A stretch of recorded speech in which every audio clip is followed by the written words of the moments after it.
SN sir की class में आपका स्वागत है। ये वीडियो कंसोलिडेशन ऑफ कंपनीज, जिसे हम होल्डिंग कंपनीज के नाम से भी जानते हैं, इस वीडियो में आप होल्डिंग कंपनीज के अकाउंटिंग को सीखेंगे कि होल्डिंग कंपनी अपने पुस्तकों में कैसे कंसोलिडेटेड बैलेंस शीट बनाती है और उस बैलेंस शीट को बनाने से पहले क्या क्या उसे कैलकुलेशन करने होंगे। तो उसी संबंध में ये तीसरा वीडियो है। पार्ट 1 और पार्ट 2 देखने के पश्चात इस वीडियो को देखेंगे तो इस वीडियो में आपको पूरी तरह से समझ में आएगी। चलिए शुरू करते हैं। कैलकुलेशन ऑफ कैपिटल रिजर्व या goodwill. Calculation of capital reserve oblique goodwill को ज्ञात करने से पहले यहाँ नोट दिया हुआ है, नोट 1 नोट 2। नोट 1 ये बोलता है कि ये होल्डिंग कंपनी बनाती है अपने पुस्तकों में। जब उसे कंसोलिडेटेड बैलेंस शीट बनाना होता है तो उस समय ये वो तैयार करती है, इस कैलकुलेशन को वो करती है। नोट सेकेंड ये बोलता है कि सारा इन्फॉर्मेशन यहाँ पे कैपिटल रिजर्व या गुडविल की गणना करते समय जो इन्फॉर्मेशन लिया जाता है वो इन्फॉर्मेशन क्रय के पूर्व का होना चाहिए, प्रायर पीरियड का होना चाहिए, बिफोर परचेज का होना चाहिए। तो चलिए देखते हैं कि कैलकुलेशन कैसे की जाती है। पहला उसमें आप इन्फॉर्मेशन देख रहे हैं रेड कलर से, purchase consideration amount of purchase लिखा जाएगा। यहाँ पे अमाउंट ऑफ परचेज क्वेश्चन में अमूमन दिया रहता है, यदि क्वेश्चन में नहीं दिया है तो बैलेंस शीट को देखेंगे। हम दोनों कंपनियों का बैलेंस शीट देखेंगे, उसमें होल्डिंग कंपनी के बैलेंस शीट को देखेंगे, होल्डिंग कंपनी के बैलेंस शीट में एसेट साइड को देखेंगे और वहाँ पे इन्वेस्टमेंट इन सब्सिडरी कंपनी या शेयर इन सब्सिडरी कंपनी के नाम से इन्फॉर्मेशन दी रहेगी।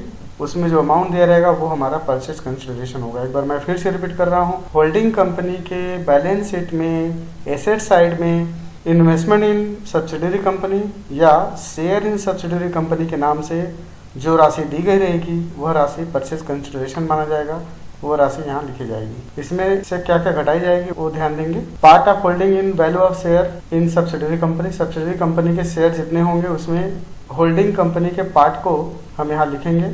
शेयर रेशियो के आधार पर होल्डिंग कंपनी का पार्ट निकालेंगे और उसका अमाउंट जो भी आएगा यहाँ लिखेंगे। दूसरी घटाई जाने वाली जो इन्फॉर्मेशन है, part of holding in reserve of subsidiary company before purchase. जैसा कि मैंने पहले कहा कि इसमें बिफोर परचेज की मदें लिखी जाएंगी।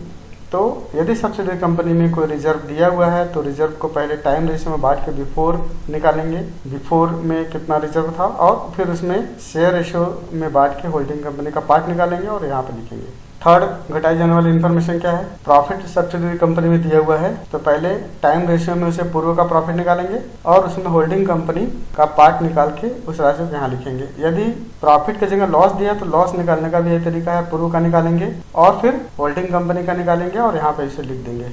इन सभी राशियों को जोड़ेंगे, टोटल यहाँ कर देंगे। यदि सब्सिडरी कंपनी में कोई गुडविल दिया है, चूंकि उसे होल्डिंग कंपनी ने खरीद लिया तो गुडविल में भी होल्डिंग कंपनी का हिस्सा निकाला जाएगा और यहाँ पे उसे घटा दी जाएगी। इस टोटल में से, इन तीनों राशियों को टोटल में से यहाँ घटाई जाएगी गुडविल का हिस्सा और घटाने के पश्चात ये राशि यहाँ लिखी जाएगी। परचेज कंसिडरेशन में से इस राशि को घटाई जाएगी। यदि घटाने के पश्चात जो फिगर आता है वो पॉजिटिव आ रहा है तो गुडविल होगा, अगर वो फिगर निगेटिव हो रहा है तो कैपिटल रिजर्व होगा। फिर से मैं रिपीट कर रहा हूँ, यदि परचेज कंसिडरेशन की राशि अधिक है घटाई जाने वाली राशि से तो यहाँ पॉजिटिव फिगर आएगा जिसे हम गुडविल बोलेंगे।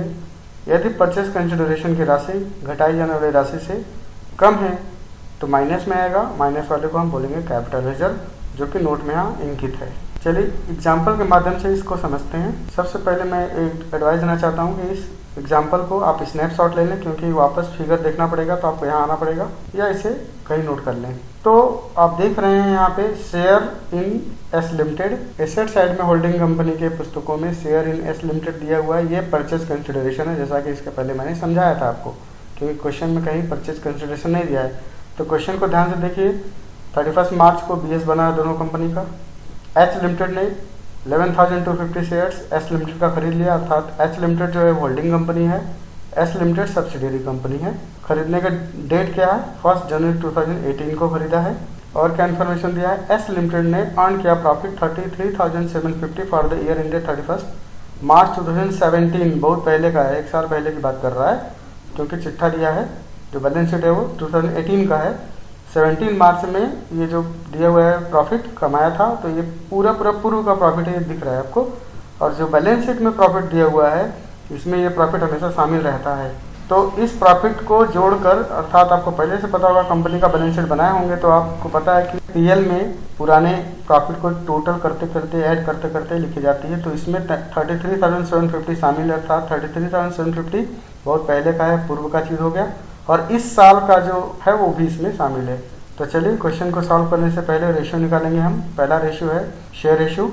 शेयर रेशियो में आप एक बात शेयर रेशियो निकालते समय इस बात को ध्यान देंगे कि कितना खरीदा है। तो आप ध्यान से देख रहे हैं क्वेश्चन में कि 11,250 शेयर खरीद लिया है एच लिमिटेड ने। तो 11,250 शेयर एच लिमिटेड ने खरीदा हुआ है। तो देखें कितना बच गया। उसके पास शेयर कितने थे, 1,50,000 के शेयर थे जो 10 रुपये वाले हैं। तो डिवाइड करेंगे आप तो 15,000 शेयर्स आएगा। 15,000 शेयर्स में से कितना शेयर उन्होंने खरीद लिया है, 11,250। तो कितना बच गया जो उन्होंने नहीं खरीदा, 15,000 माइनस 11,250 घटाएंगे तो आपको आएगा 3,750, 3,750 शेयर जो नहीं खरीदा उसने। तो खरीदा शेयर और नहीं खरीदा का रेशियो बनेगा यहाँ पे sold out share is to remaining shares. तो सोल्ड आउट शेयर कितना है, 11,250 इज टू 3,750। इसको और छोटा करेंगे तो रेशियो क्या तैयार होगा, 3:1। तो 3/4 होल्डिंग कंपनी का हिस्सा होगा और 1/4 सब्सिडियरी कंपनी का हिस्सा होगा। तो चलिए टाइम रेशियो निकाल के देखते हैं कि टाइम रेशियो कैसे निकाला जाएगा। टाइम रेशियो के लिए जब से सब्सिडियरी कंपनी का बैलेंस शीट बना है वो डेट को इंगित कर लेंगे। यहाँ पे ग्राफिक मेथड से सॉल्व करेंगे। तो 1 अप्रैल 2017 से 31 मार्च 2018 तक का बैलेंस शीट है इसका। बीच में खरीदा है वो डेट लिख देंगे, 1 जनवरी 2018 को होल्डिंग कंपनी ने इसे खरीद लिया। तो 1 अप्रैल 2017 से लेके खरीदने की तिथि 1 जनवरी 2018 तक का समय पूर्व का समय कहलाएगा, प्रायर पीरियड कहलाएगा, जो कि 1 अप्रैल से 1 जनवरी 2018 तक का है। मंथ में देखेंगे तो 9 मंथ आएगा।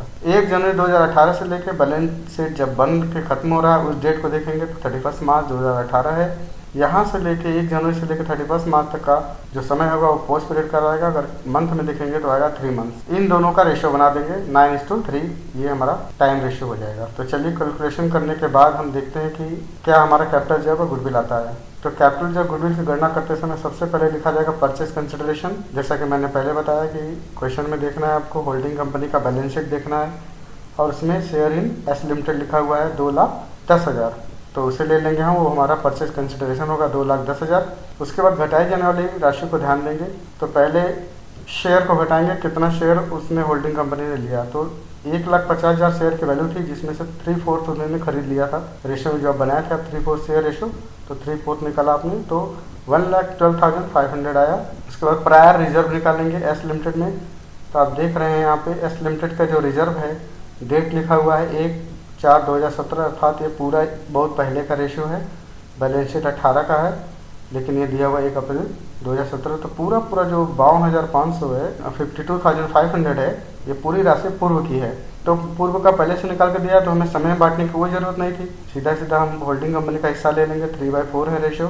तो 52,500 इंटू 3/4 किया मैंने सॉल्व, तो आया 39,375। अब हम बात करेंगे प्रॉफिट की। तो प्रॉफिट के लिए ध्यान से देखिए आप, प्रॉफिट यहाँ भी लिखा हुआ है, प्रॉफिट यहाँ भी लिखा हुआ है। ये डेट के साथ प्रॉफिट दिया है, तो डेट के साथ प्रॉफिट दिया है तो 17 का प्रॉफिट दिया है, तो पूरा पूर्व का हो गया।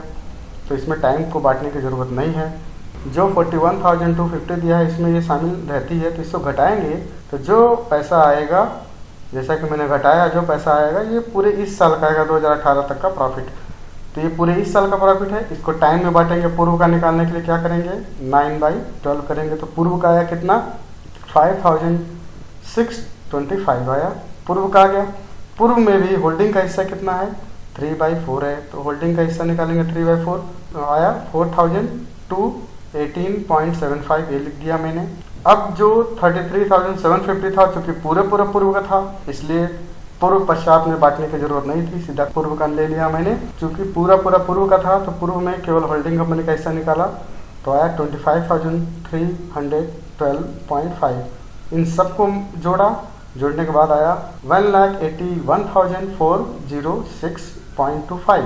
तो इस राशि को इसमें से घटाना है। हम देख रहे हैं घटने के पश्चात ये माइनस में नहीं आया है, ये पॉजिटिव फिगर है, तो गुडविल लिखेंगे। अगर ये घट ना पाता, माइनस में आता, तो यहाँ लिखते हैं कैपिटल रिजर्व। अर्थात परचेज कंसिडरेशन ज़्यादा है तो गुडविल आएगा घटाई जाने वाली राशि से। परचेज कंसिडरेशन अगर कम है घटाई जाने वाली राशि से तो कैपिटल रिजर्व आता। एक बार फिर से ध्यान से समझ लीजिए इस बात को और पुराने वीडियो को देख लें तो इसमें और अच्छे से समझ में आएगी आपको।